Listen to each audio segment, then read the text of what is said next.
Hi everyone, in this video I'm going to go through the key components of movement for the game. So I've got an example set up here, and in the movement phase you can spend command points to move your various counters. It costs 1 command point to move the infantry from a zone, and it costs 1 command point to move armour from a zone. So if I wanted to move the infantry and the armour from this zone into this zone, it would cost 2 command points. 1 for the infantry, 1 for the armour. Doesn't matter how many infantry you're moving or how many pieces of armour you're moving, it costs 1 for infantry, 1 for armour, regardless of the amount. Now, in terms of the zones that they can enter, they can only move into an adjacent zone. So for example, these infantry here, they can move into this zone or this zone. Or they could move into this zone, although it would overreach the maximum. But in theory, if they were not there, they could move into this one, this one, this one, this one, and this one, because they're all adjacent zones to this zone here. Let's put them back. What you can't do is skip a zone. So for example, these infantry here can't move down into this zone over there. They have to move into the adjacent zone. If the counters that you intend to move, if they are not in good order, so if they're flipped or they've got a shaken counter on them or anything like that, then they cannot move. When you move the counters, you do not have to move them all if you don't want to. It's entirely up to you which ones you move.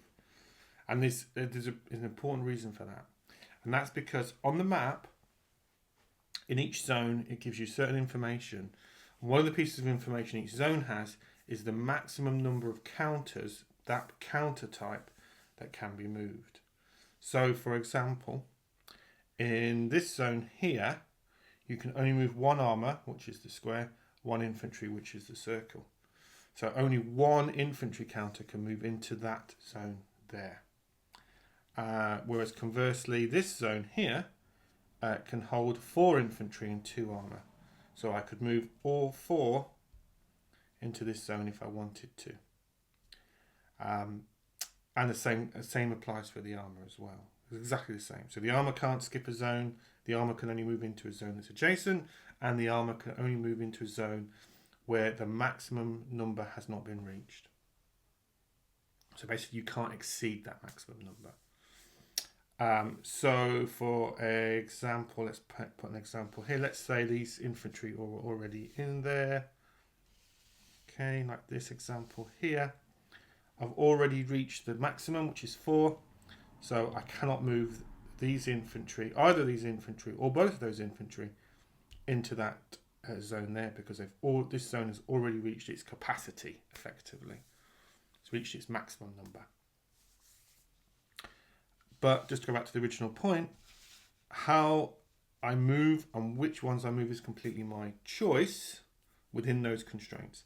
So I can, for example, if it's in my movement phase, I spend 1 command point to move infantry from this zone into that zone, and that infantry into that zone. That's totally fine.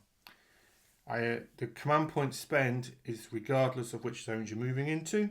So if you want to split your infantry up in that example, you can. It only still costs 1 command point to do so. So let's suppose I move, in a real example, I spend 1 command point to move the infantry into these 2 zones.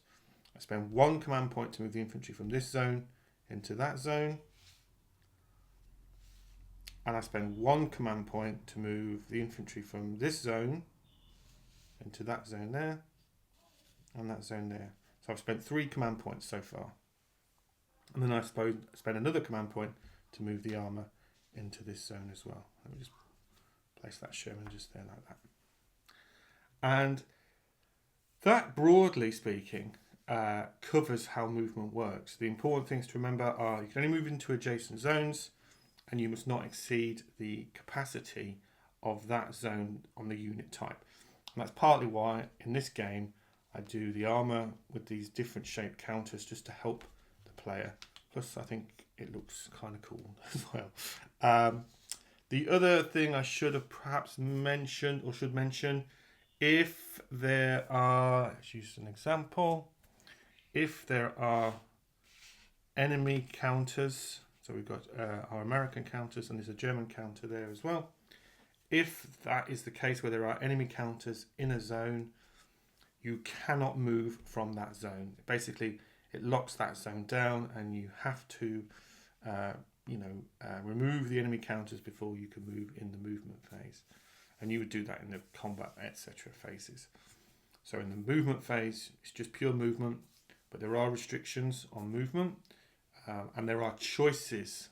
That's partly why the map is orientated, and the map has been carefully considered in that manner to make you have to sometimes make quite difficult choices.